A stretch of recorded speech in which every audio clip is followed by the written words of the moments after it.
Okay, good morning, everybody. Thank you, as always, for joining today. Today is our last grand rounds of 2020. Thank you again for those of you who've been with us throughout the year.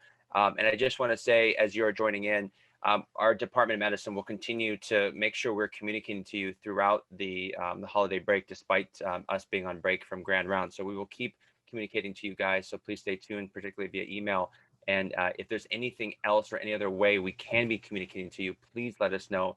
The door is always open to make sure that we're keeping everybody up to date on everything. So on that note, we're going to go right into our regular updates. I'll start with Dr. Will Collins. Okay. So I'll just briefly update us with the COVID numbers nationally, locally, and here at Stanford. So there we go. Just one moment there. So nationally, as we spoke last week, we talked about the downtrend here in some of the curves for new cases, new deaths. The hospitalization curve has unfortunately just kind of kept going up. And we suspected that that downtrend was just either underreporting, undertesting, or both through the holidays, the Thanksgiving holiday. And indeed, unfortunately, those curves have continued to go up. And now I think we had a new record for daily deaths in the country this past week.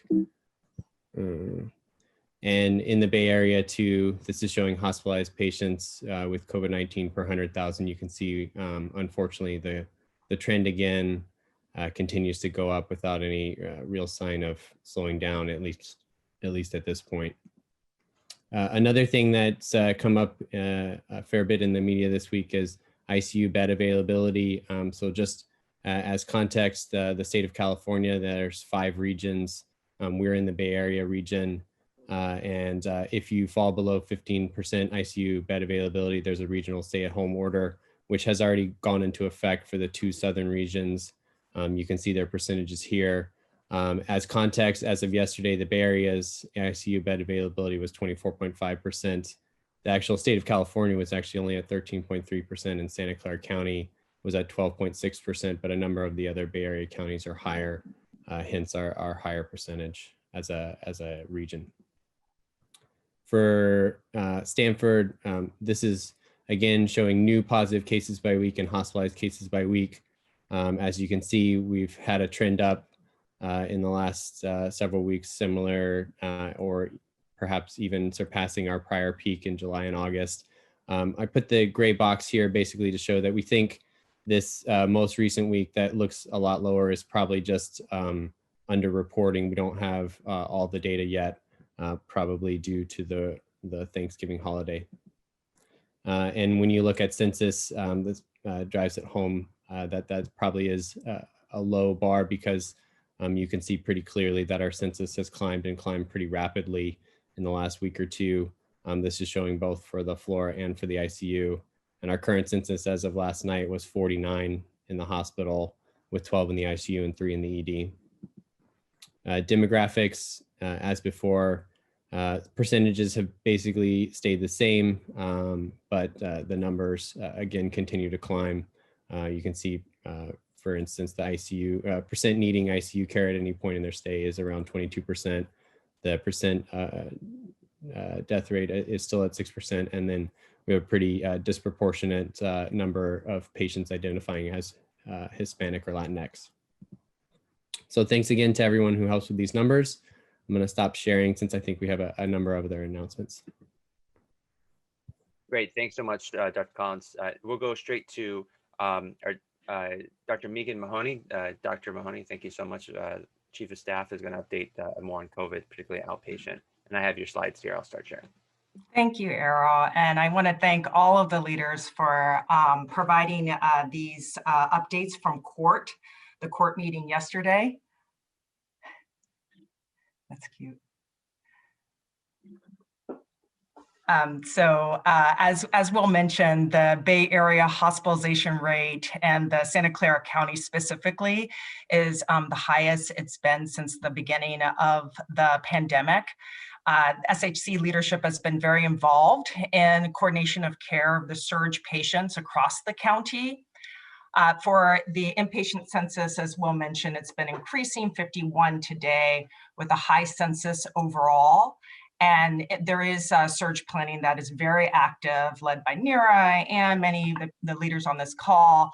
And the interventional platform is following their surge planning processes to be able to quickly ramp down procedures as needed. Fortunately, there are no PPE escalations at this time, and all PPE categories are in adequate supply, greater than 200 days on hand, for example, for a small N95 masks. And the average test turnaround time is between 16 to 17 hours, which is quite extraordinary and represents great work from the lab and the leadership team there. Increased drive-through testing capacity is taking place in Palo Alto and also the Cancer Center in South Bay, together providing over 1,600 tests a day. And the test positivity rate at those sites is approximately 2.9 now. It's increasing. The scheduling algorithm for testing was modified to support higher priority groups of patients. And now they are rolling out drop-in and same-day testing to offload the ED testing service, which has been heavily impacted lately. The test positivity rate in the ED is approaching 17% currently. And so finally, I just wanted to, on this side, acknowledge everyone who's working on the front lines and all of the leaders. It's been an extraordinary display of teamwork and system integration. And I just encourage everyone to stay vigilant and safe and informed and continue self-care so that we can take care of our colleagues and our patients. And then on the next slide, Catherine Kerner and Tim Morrison have shared this slide of all of the ambulatory care drive-through testing sites. I mentioned the 2 sites in Palo Alto and CCSB that are open 7 days a week now, and they continue to expand the testing capacity for our system. And I also left the website here that provides the most up-to-date and accurate information pertaining to the hours of operation. And then finally, on the last slide, I just wanted to remind everyone that, in a month from now, after all the vaccines are rolled out, that I want you to save the date for the Clinical Excellence Summit. The theme will be Bridging for Health Equity, and a number of folks here have been doing some extraordinary work in diversity, equity, and inclusion. And I encourage you to submit your video, just 1 minute. We'll be compiling all of these videos and presenting just the incredible showcase of activities at Stanford Medicine. It's been pretty inspiring to see all the videos that are coming in. Drs. Sagal, Dr. Amy Liu, Dr. Bonnie Maldonado will be presenters, and then a thought leader in the area, Dr. Rhea Boyd, will be our keynote speaker. So please mark your calendars and hope to see everyone there. And that's all of my updates today. Thank you. Thank you so much, Dr. Mahoney, for those updates. For our next update, our newest addition, our Chief Medical Officer, Dr. Niraj Sahgal, we'll ask Dr. Harrington to introduce him since he just joined with us. Thank you for being here. Yes, thank you, Errol. I wanted to take the opportunity to formally welcome our new Chief Medical Officer, Dr. Niraj Sahgal, to the Medical Grand Rounds community. Niraj is a native of the Midwest. He reminds me of his affinity for the Chicago sports teams on a regular basis. He was one of our former Stanford internal medicine residents and served as a chief resident, along in the same residency class as Dr. Topher Sharp. He's returning home, so to speak, to the farm after 17 years away at University of California, San Francisco, where in his last position, Niraj was the inaugural Chief Quality Officer for UCSF. We could not be more thrilled that he's back with us on campus. He's already shown us his extraordinary leadership over the last few months. And while he's only been here a few months, Niraj, I suspect it feels like years already. So we're really delighted to welcome you to the first time to Medical Grand Rounds and look forward to your update. Thanks, Bob and Errol. It is a thrill to be back. And while I wish I was coming under different circumstances, it's hard not to be a little nostalgic. I think the last time I was at Medicine Grand Rounds was the Fairchild Auditorium with Kelly Skeff introducing me. I think it was the end of my chief resident talk at that time. And I wish we were maybe not in Fairchild, but I wish we were all in a large room together. since there are many people on the call here who are a big part of my training experience here. And as I've told many, the greatest gift this department provided me during my 6 years here was removing a professional ceiling I had probably self-imposed. So I'm very grateful to be back, incredibly privileged to come back and serve the organization this way. And yeah, my 2020 goals were not to help provide pandemic leadership in 2 different academic medical centers in 2 different counties, but here we are. And I would pick up where Megan left off, which is just, I can't say the thank you enough to everybody.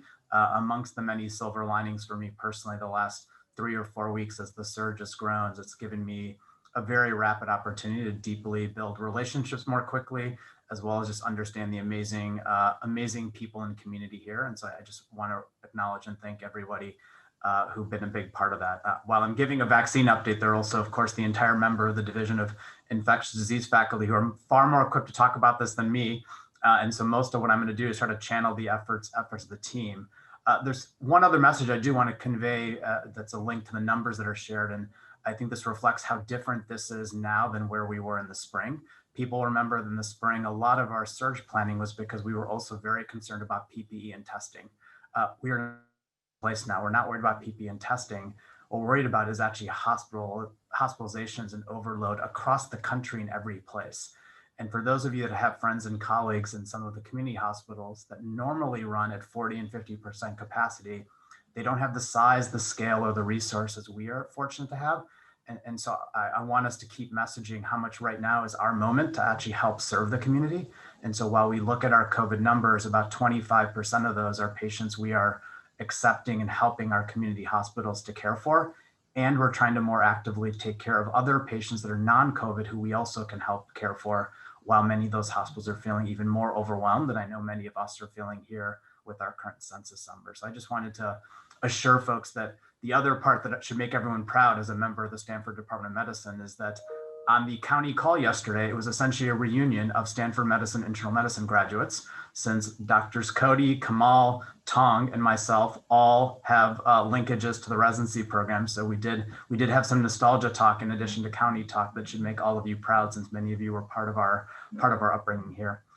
So to the vaccine piece, which I know is overwhelming the number 1 and 2 and 3 sets of questions all of you have, let me just convey 2 really important messages, and then at least inform you of some of the communication that's coming in the next couple days. So the 2 messages I want to convey, one is, as much as we continue nationally talking about prioritization, I want people to recognize that we're in a position to be talking less about prioritization and more about sequencing. And what I mean by that is, a week ago, we thought there was a realistic possibility we may only have 1 cartridge, about 500 people that could be vaccinated. Now we're in a very different position. We have hope and optimism with both the Pfizer and Moderna approvals over the next 10 days that we'll be able to vaccinate our entire healthcare workforce by the end of January. So think about that for a moment. If a month ago we had said we're going to have enough vaccine to do 20,000 plus vaccinations of our entire healthcare workforce, I think we couldn't have dreamed of that scenario. And that's actually the scenario we hope we are in. So while there'll be some sequencing done, we can't obviously vaccinate the entire ED or hospital medicine or ID teams on day 1, because we recognize there'll be some reactions. A lot of what the focus is going to be is really on sequencing and working through the operations. And there's a humongous lift happening. The team is meeting a couple hours every day. There's huddles to remove operational barriers.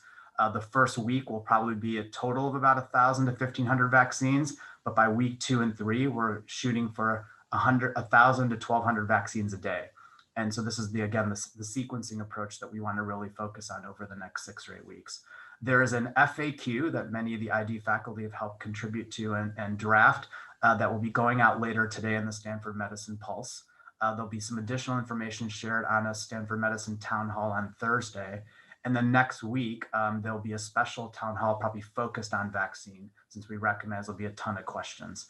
The last thing I would say is just to, again, recognize the information is really dynamic and changing fast. We're fortunate we have folks like Bonnie Maldonado and many others who are sitting at the CDC the next couple of days and with the FDA. So we do have the ability to understand where things are going.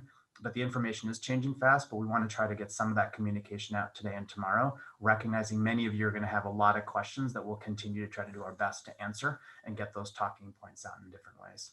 So I'll pause there largely to just again thank everybody, and please be patient as we continue to try to work through getting all of you safely vaccinated, and that includes all of our trainees, that includes employees in the research enterprise who are patient facing too. So many of them are included in our kind of prioritization that we hope to address. So I'll pause there with thank you for having me. Thank you, Dr. Segal, for joining us. Again, this is our last grand rounds of 2020, but in 2021, we'll start right back in on January the 6th. And our first two topics, not surprisingly, will be on vaccinations, particularly talking about vaccinations in different states, the blue and red states as our first week. And the second week, a real focus on mRNA vaccines. And we have Drs. Blunger and Nadeau, who's joined us a few times this year, and also Dr. Harry Greenberg, will be able to provide us more insight into these vaccines that we'll be rolling out this and next month. So for our presenter today, we have a perhaps also timely presenter, Dr. Lynn Chen. She's the Associate Professor of Medicine at Harvard School of Medicine.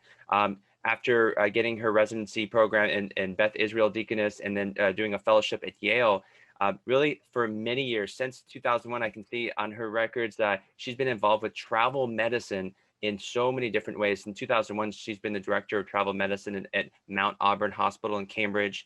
Since 2009, she's been a member of numerous editorials, a member of the International Society of Travel Medicine, section editor at Tropical and Travel Medicine, and editorial board of the Journal of Travel Medicine.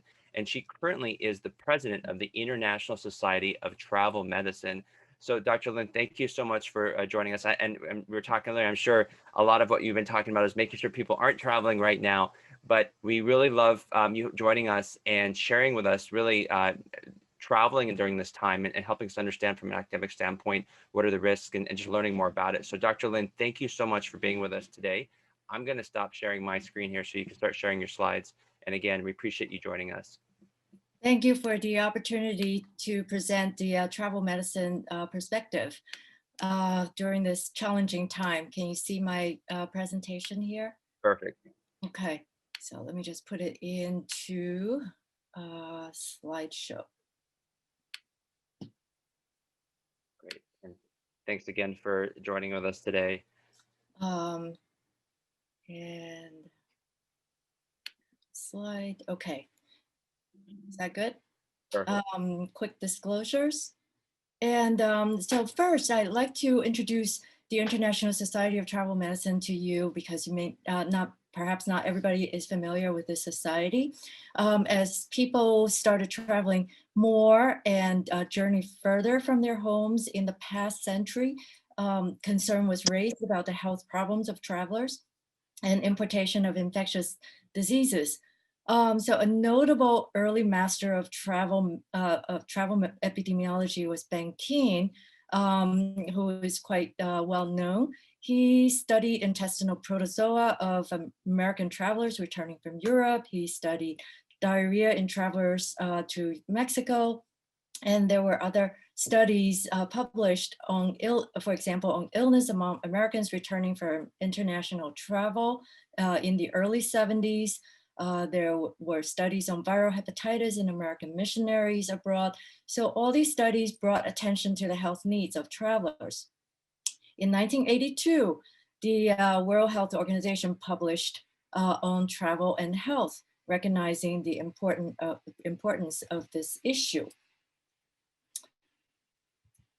And in around this time, Robert Stephan from the University of Zurich was conducting studies on health problems after travel to developing countries. And amazingly, he did studies of over 10,000 travelers at that time. And an international conference was organized and held in Zurich in 1988 with enthusiasm from medical and public health communities. And in 1991, the ISTM was founded in Atlanta. So next year will be our 30th anniversary of this society. Our mission is dedicated to promoting healthy, safe, and responsible travel and movement of all people crossing borders by facilitating advancement of epidemiological surveillance and research, education, and service in travel, as well as migration medicine. And I want to mention one key program within ISTM, and that is GeoSentinel. This is a surveillance network formed in 1995 by ISTM leaders. And since then, it has been supported by ISTM as well as CDC funding. We believe that travelers serve as sentinels of infectious diseases, transmission, and potentially early signals of outbreaks. So now in 2020, there are 68 sites in 28 countries, and there are an additional 192 affiliate members. These sites all contribute data into, most importantly, the infectious diseases detected in travelers. And the records cover traveler, immigrants, and refugee exposures in 251 countries and territories. So the core function of GeoSentinels is alerts,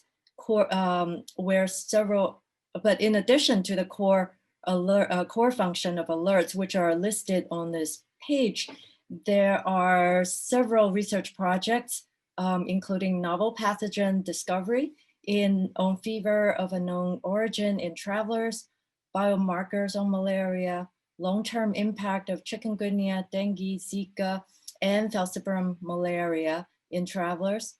And with COVID, GeoSentinel initiated enhanced surveillance as well as a study on severity markers in COVID-infected patients. So in the main talk, though, I'm gonna focus on or highlight main COVID-19 lessons to consider for travel. Talk a little bit about in-flight transmission, talk about recovery of travel, and then and combining measures for safe travel. So COVID-19 has illustrated the connectedness of travel, health, and global health security. The study tracking flight connections helped to illustrate country-level importations of SARS-CoV-2 based on international flight connections to and from mainland China early on during this during the outbreaks, the pandemic. And due to travel bans and border closings, as of October 27th, the World Tourism Organization estimated that we have had a 70% drop in international tourist arrival compared to 2019, quite dramatic. And the epidemiology of COVID-19 continues to be dynamic, varies greatly from one population to another, affected by multiple factors, including demographic structure of population, the connectedness, socioeconomic, behavioral characteristics, interventions, and compliance with them, and eco-climatic factors, structure of governance, and certainly politics.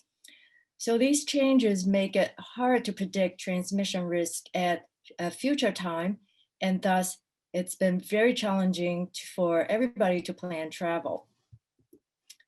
We now know that the most common way of transmission is person to person in close contact through droplets, where infected secretions from coughing, sneezing, talking, singing, and even breathing can disperse the virus. In the past, the differentiation of droplet versus aerosol used smaller sizes. But engineering and aerosol science have found suspension of larger sizes in the air, and the National Academies of Science recommended updating the threshold of definition to 100 micron in diameter. And importantly, the old definitions that many were taught in medical school don't fit with the science. So the key point is that most transmission occurs within 6 feet where one has contact with droplets and aerosols.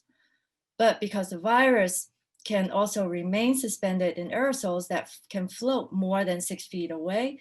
Aerosols transmission is also important in indoor environments, especially when it's crowded and ventilation is poor, and the size of particle determines the site of deposition in the respiratory tract. And these are all, will all be important in travel as well as being at home. And regarding fomite transmission, studies have detected viral RNA on environmental services, especially under laboratory conditions. But swabs from these services have rarely grown viable virus. So I think that does not, fomite transmission does not appear to be as important. But clearly, SARS-CoV-2 is most contagious around the time of symptom onset. Viral load is highest at 1 day before symptom onset, and for 5 days from symptom onset, coughing generated the highest viral loads, mostly via droplets. But studies have clearly shown more particles with loud talking compared to soft talking, and in singing more than talking. Persons can emit particles even when with normal breathing and talking. And so again, these are important for us to keep in mind in travel, in activities that we undertake during travel. Then next, asymptomatic persons account for about 40% of infections of SARS-CoV-2. A modeling study estimates that individuals without symptoms account for over 50% of transmission. And even though the assumption or general range is about 40%, there's a really wide range among different studies. For example, in the Diamond Princess study, about 18% of PCR positive passengers were asymptomatic. So that's a bit lower than this general range that I put up here. And in children in China, they estimated 13% are asymptomatic in one particular study. In skilled nursing facility residents exposed to healthcare workers in the Washington, in a Washington state report, 50% were asymptomatic. So these illustrate a range depending on the population, depending on the setting. And a reason one from Casper and colleagues analyzed the outbreak on USS Theodore Roosevelt. Among this crew of generally healthy young persons, 27% tested positive. And among those with lab confirmed COVID, actually 45% never developed any symptoms through over 10 weeks of follow-up. So again, when I've been talking with travelers, I tend to emphasize that just because somebody does not have symptom, you're sitting next to a passenger on an airplane that does not have symptoms, you cannot assume that they're free of infection. And so the risk of transmission, key messages are then, it varies by exposure type and duration, and preventive measures that are taken, as well as individual factors, such as the amount of virus exposed to.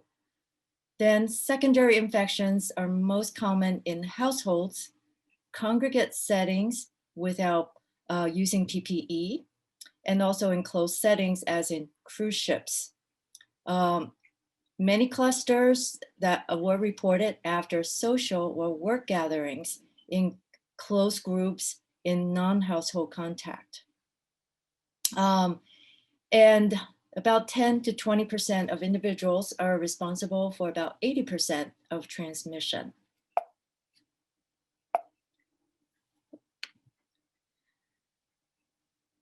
So it is useful to try to eliminate settings with high transmission risk. Crowded, indoors, prolonged contact, poorly ventilated areas, all these rules apply during travel as well as in the home setting. So next, I want to highlight a few studies on flight associated transmissions. There are documented transmission on flights without using masks early on during the pandemic. And the top section, those 3 flight are examples of such transmission. And these included long haul flights from London to Hanoi, from Boston to Hong Kong, but also a relatively shorter flight from Sydney to Perth.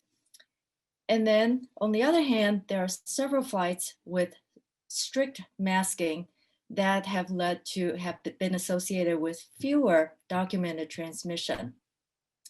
And this includes the several flights from Dubai to Hong Kong that included 58 PCR positive passengers, and there was no transmission.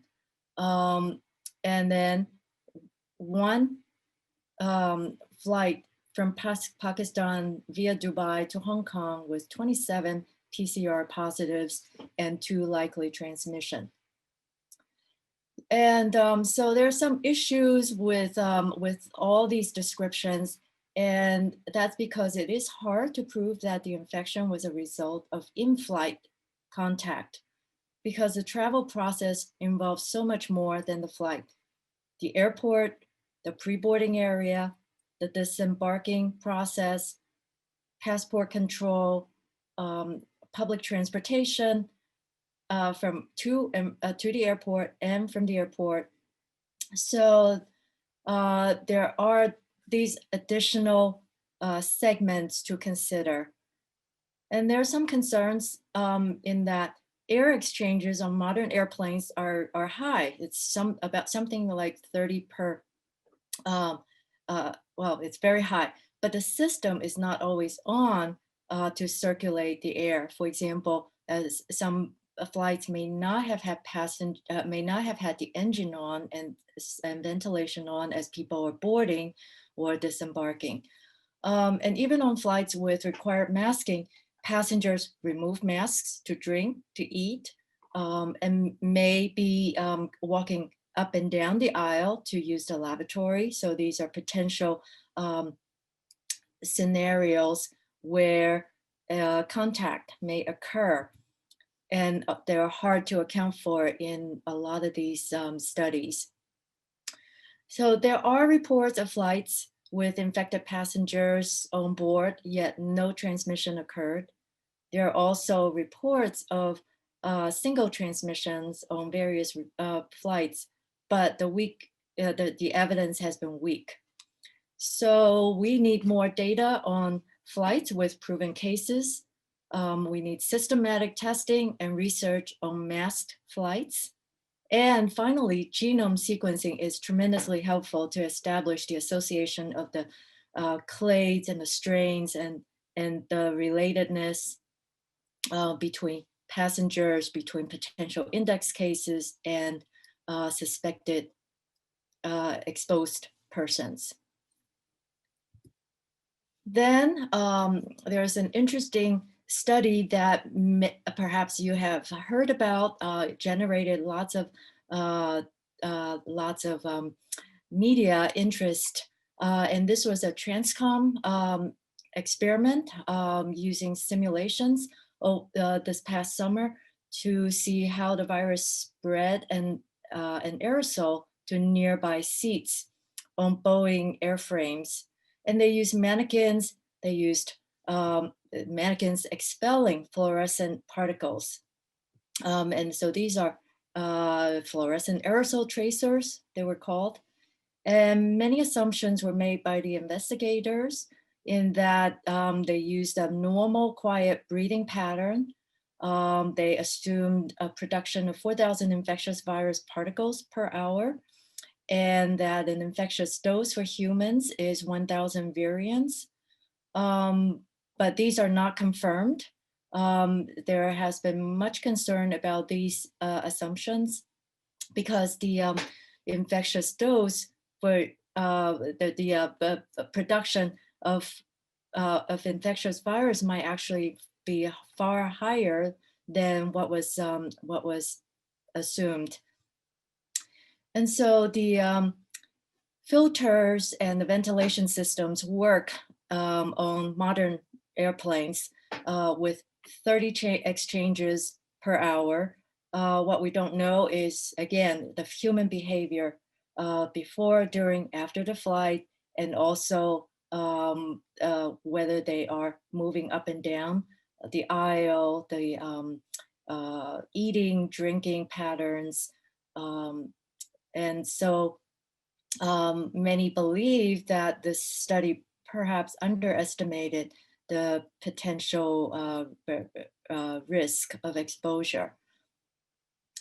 And then by September, masking was commonly recommended and practiced. So a notable cluster of transmission was reported that occurred on an 18-hour flight to New Zealand from Dubai. And New Zealand initiated managed isolation and quarantine for 14 days for every arrival, with mandatory testing on day 3 and day 12. So these the arrivals stay in a government assigned facility. So they have really good system of tracking. And out of 86 passengers on this flight, 7 tested positive by PCR. This was an uncrowded flight with a capacity of 386 passengers, but only 86 were on board.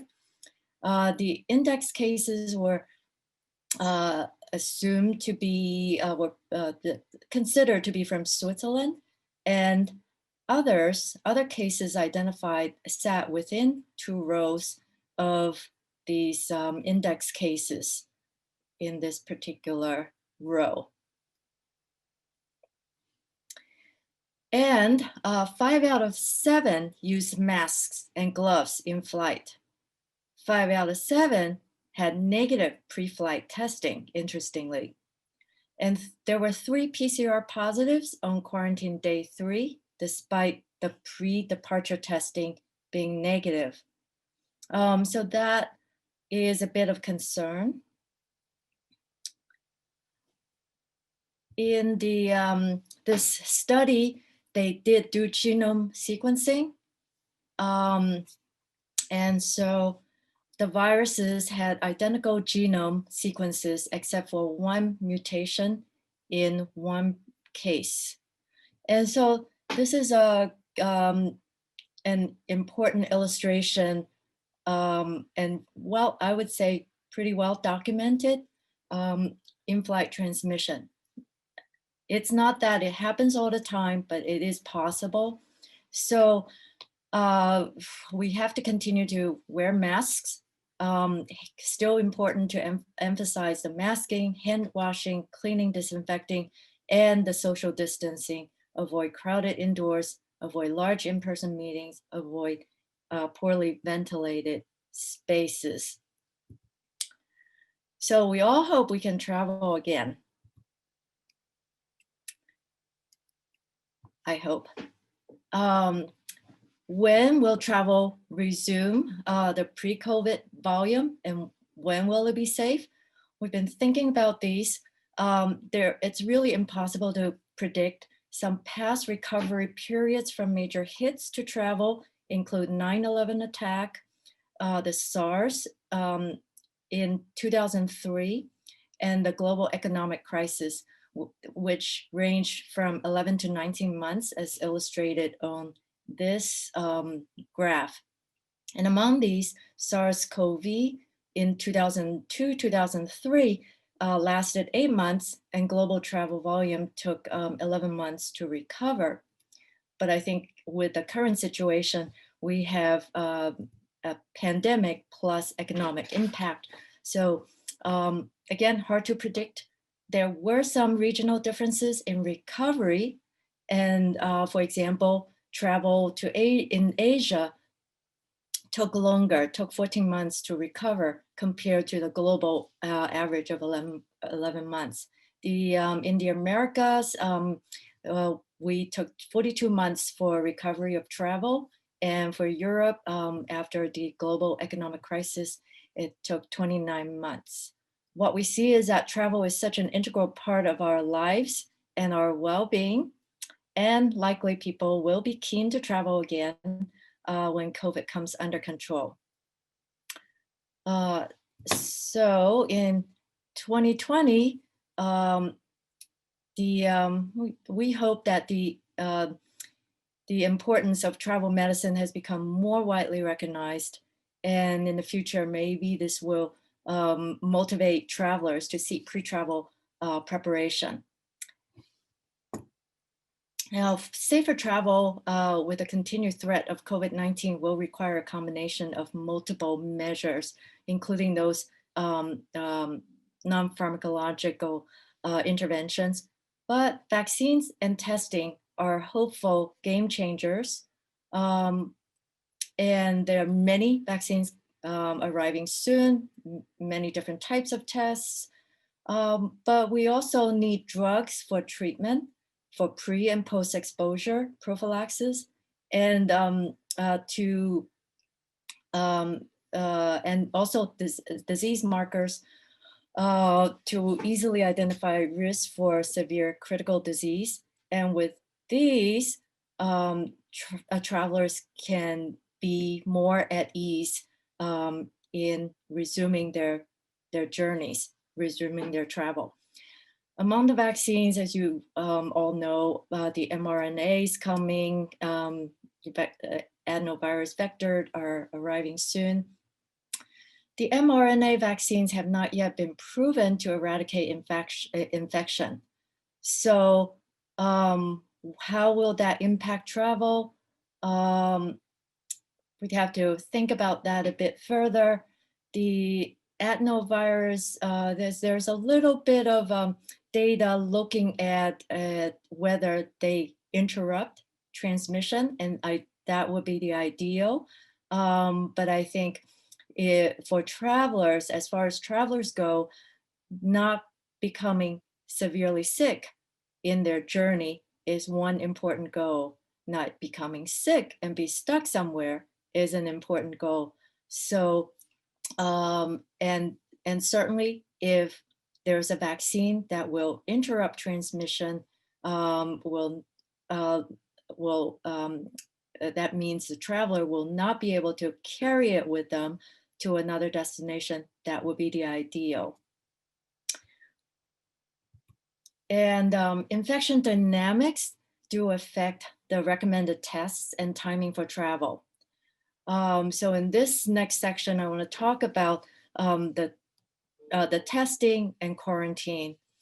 And this has been a really complicated issue because some countries specify PCR, some requirements say viral tests.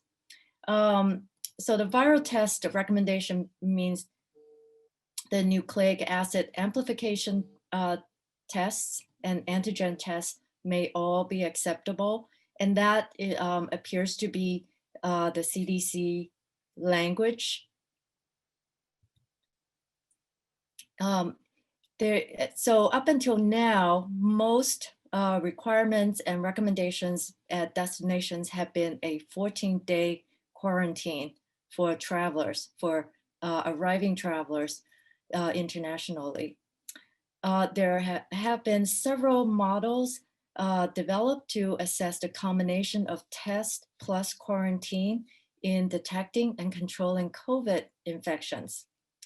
This particular one by Johansson and colleagues estimated that immediate isolation after symptom onset pre and during travel will reduce transmission risk by 26 to 30%. Testing travelers pre-departure on the day of departure will reduce the risk by 37 to 61%. So the closer to departure the test is done, the better the rate, the better the chance of reducing the risk. And then isolation based on the symptom leads to 42 to 56% reduction of risk.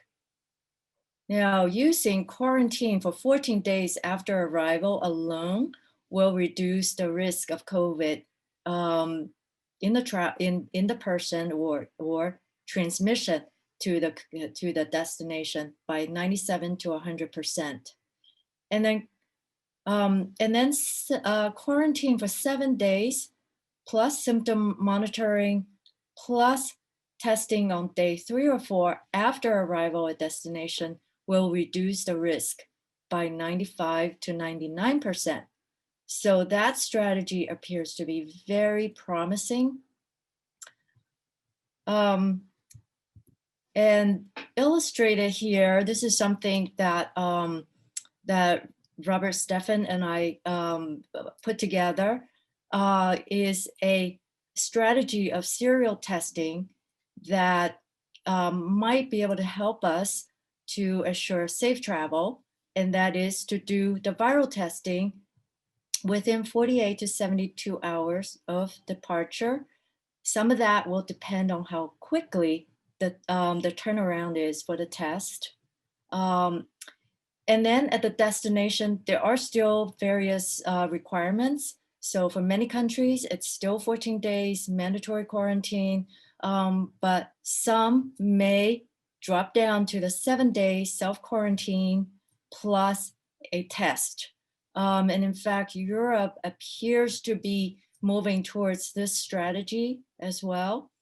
The testing may depend on what's available at the destination, whether it's a nucleic acid amplification test or PCR or the antigen test. Then pre-departure, one may want to do this pre-departure testing again for the next destination, whether it's home or somewhere else, again within 48 to 72 hours.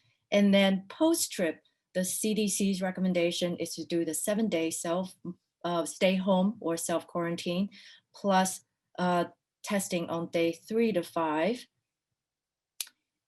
And so when we thought about a 1-week international travel, this would be our proposal again.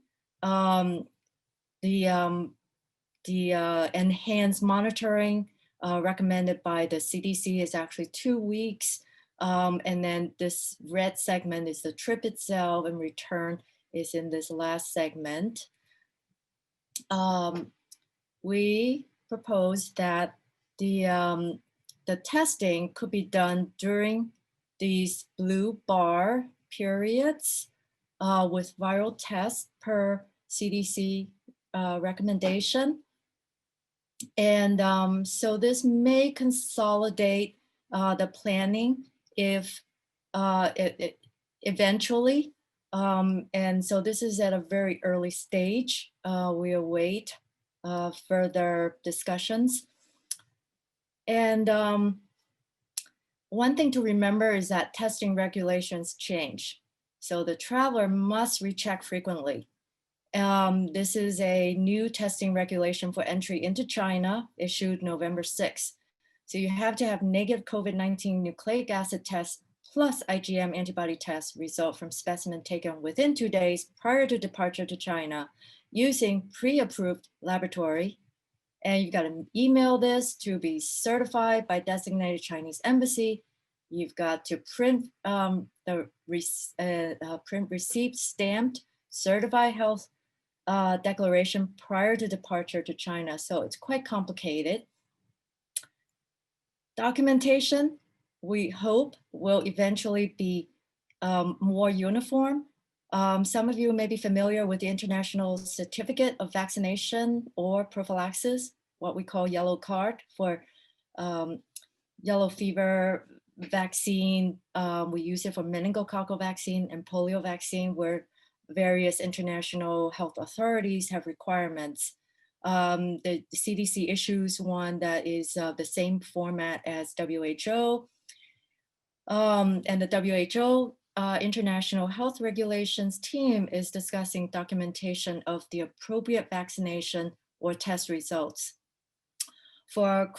Certainly for cross-border requirements, the paper form does exist and might be instituted most efficiently and broadly. But digital apps are being proposed. There's one being developed by IATA. And these are just a couple examples that I'm aware of. The other one is called the Common Pass, developed by World Economic Forum in a project that they've been doing. So the International Aviation, Civil Aviation Organization is also trying to introduce some consistency into all this. And the International Civil Aviation Organization is a UN agency. So ideally, one format, paper and digital, would provide ease in travel. So more details will be becoming available soon. The barriers to the strategy of combined quarantine and testing for safe travel is that there's a lack of uniform strategy accepted by major health authorities. There's a lack of agreement on type of tests, whether it has to be a PCR or any nucleic acid test, who performs it, where it's performed. There's a lack of standard accepted documentation, as noted, insufficient testing capacity in some places. So there's delayed results, which means you might have to get tested earlier than recommended. The testing may not be easy to access by some at home or during travel. And the countries may change requirements, as noted in the Chinese example. So travelers have to plan well in advance, even with vaccination. And these are my thoughts about the ideal pre-travel preparation in the future. Aspects of preparation and their availability are in the right-hand column, including including outbreak alerts and guidelines. But then we lack information about healthcare quality, public health infrastructure in many destinations. Travel restrictions are not stable at home or at destination. The situation keeps evolving. The requirements by airlines and destinations are unclear. And health insurance coverage, everybody's confused about that. And then testing is timely and easily accessible, not always the case. We have access to face masks, to face shields and now, so that appears okay, but documentation, as noted, are still not standardized and unclear what will be the standard. If you're planning travel, or if you're advising people, your patients, to travel, I would strongly urge those travelers to review the recently updated CDC travel website. There is a section on novel coronavirus travel health information that includes recommendations by destination, international as well as domestic, and some of the rationale for testing and quarantine. This is a site that has a travel planner for going to somewhere in the US, and you can type in the state, for example, and find their requirements. And the testing guidance are available through the travel site also, and lead to the domestic travel and international guidance. So what's needed for travel, even though we are all hoping to travel, is that the planning will be more complicated, and we got to think curb to curb, even for short haul travel. gotta keep in mind the COVID-19 transmission and precautions. Vaccines are very hopeful game changers, and testing to assure safe travel could be done in the with standardized guidance using quarantine period plus testing. Proper documentation will be needed, and gotta continue with our PPEs, and then we still need drugs for pre and post-exposure prophylaxis to allow travelers to travel with some peace of mind. And all these areas are rapidly changing and very dynamic.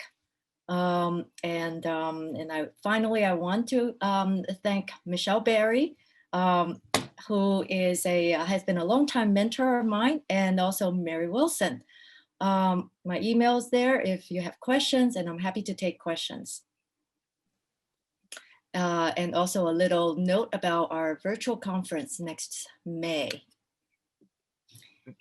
Dr. Chen, thank you so much for that excellent, really thorough conversation. Thank you as well. I remembered right after I introduced you, I wanted to also thank Dr. Berry for connecting us and recommending this presentation, and especially thankful now after hearing it. So thank you so much for that.